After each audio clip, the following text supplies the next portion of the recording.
Do you like Richard Feynman? You know Richard Sure, Feynman? So when he talks about, I love hearing him talk about when he was drafted to work on the Manhattan Project. And you think about it, it was an existential fear. Yes. Legitimate, right? Yeah, sure. I mean, we wound up using it. They could have used it on us. We did indeed. Yes. And when you hear Feynman talk about all the complication of that, we have an enormous scientific challenge. We have an enormous competition against the Germans who are trying to do the same thing. And then even if we win, then we have another whole challenge, which is the moral challenge. Yeah. But there's a way of thinking about those things. And again, measuring the costs and benefits that people who might disagree aggressively, and they did about the Manhattan Project, can sit down and say, okay, here's what we're going to do. What's the lesser of the two evils? And I feel like right now, I don't know, it's as much progress as we've had, I feel we've gotten worse at looking at the lesser of two evil paths, at looking at weighing costs and benefits. Well, what is the lesser of two evils in that regard? Is it drop the bombs and stop the war? Or is the lesser of two evils never drop the bomb and stop the war later? Yeah, I mean, look, there's a million books been written about this. Yeah. I could make an argument in either case. I mean, Japan, we were very, very scared of Japan.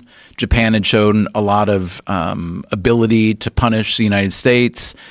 Even though Germany was out, America still felt very fragile. So I totally get the argument that it was meant to be, I get it too. Yeah. On the other hand, you're picking some pretty big cities to drop it on, and you're picking two. So, and you're killing mostly civilians. Yeah. Yeah. So it's hard to imagine that decision would be made today. But as you just said about, polio vaccine, different case, but roughly same time era, it's very hard to project your morals onto, 50 years from now, we may have a very different view about MMA, for instance. It's very hard to project it. Well, I think that's far more intense and extreme than MMA. I mean, we're talking about nuking people literally out of existence. But I think that just the fact that these brilliant scientists were forced into that moral dilemma. Like, one of my favorite videos online is Oppenheimer, when he's discussing what he said when the first atomic bomb was detonated, and he quoted the Bhagavad-Gita, and he said, "I am become death, destroyer of worlds." And it's just to say that, to see him. Have you seen it? The video? Oh, please let me play this for you. Play Oppenheimer right after when describing what it was like, because it's so eerie. Because here you have one of the most brilliant scientists ever who completed this fantastic project. Yeah.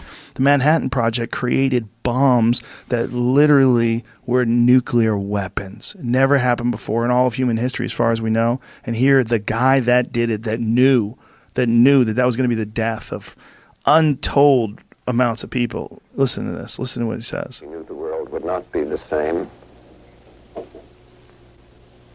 Few people laughed. Few people cried. Most people were silent. I remembered the line from the Hindu scripture, the Bhagavad-Gita. Vishnu is trying to persuade the prince that he should do his duty, and to impress him takes on his multi-armed form and says, "Now I am become death, the destroyer of worlds." I suppose we all thought that one way or another. Dude, imagine being that guy. I mean, here's a guy, first of all, was quoting the Bhagavad-Gita in 1945. Yeah, a little ahead of his time. Pretty incredible. Or 46? When did they first detonate? 40. The tests were, I think, 44, and Hiroshima and Nagasaki 45, correct? I think. Somewhere in that range. And being this guy who, he's just a brilliant scientist. He's not supposed to be the guy who destroys 500,000 people in one moment, one brief flash of light, and vaporizes 500,000 people. He went to this school in New York City called the Ethical Culture Fieldston School, which is where my kids went. So Oppenheimer is kind of a patron saint for having the brains to do something almost unimaginable and having the ethics and courage to know that what he'd done was unacceptable on some levels. Yeah. On the other hand, but look, if we're talking about costs and benefits, let's think about nuclear power, nuclear bombs as a deterrent against others down the road, right? So you have to say, killed a lot of people.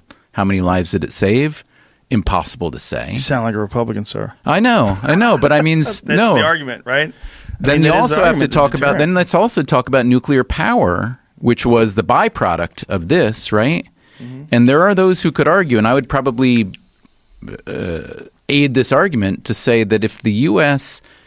had continued on the path of nuclear power in the 70s rather than totally flipping out after 3 Mile Island, then later Chernobyl, which was a much worse accident than 3 Mile Island.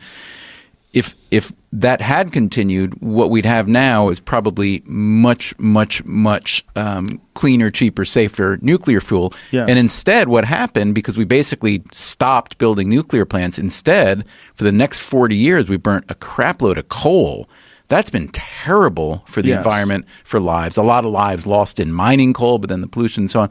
So, actions have consequences. What seems to be all benefit often has a lot of costs. And life is complicated, but I think the more that we can measure and weigh things sensibly, the less screaming there is. I just, I love changing my mind. I love hearing somebody make an argument that makes me say, oh, the way I thought about that before, I see why I thought it. I don't feel like a fool for having thought it, but wow, now that you've laid out some facts and laid out some counterfactuals, I appreciate the opportunity to change my mind. I enjoy that. I don't know why. I do too. I think we're so often married to our ideas, like our ideas are a part of us, and we're losing if our ideas that we've been discussing are incorrect. If our assumptions were incorrect, it's a value judgment against us. Right. I think the nuclear thing is interesting because I think one of the problems with what happened was the shitty design of like Fukushima, where they can't shut it off. It's freaked people out, rightly so. And it's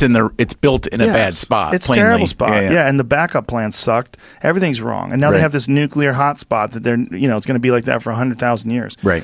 There's a better way, and they never had a chance to find that better way because they've had a better way for everything else. And the later ones, the ones that they're operational now, are far better than the Fukushima one. And they could have gotten way, way, way, way, way better. And it's one of those things that doesn't seem like it makes sense. Like, wait a minute, nuclear's clean? But it's fucking really clean.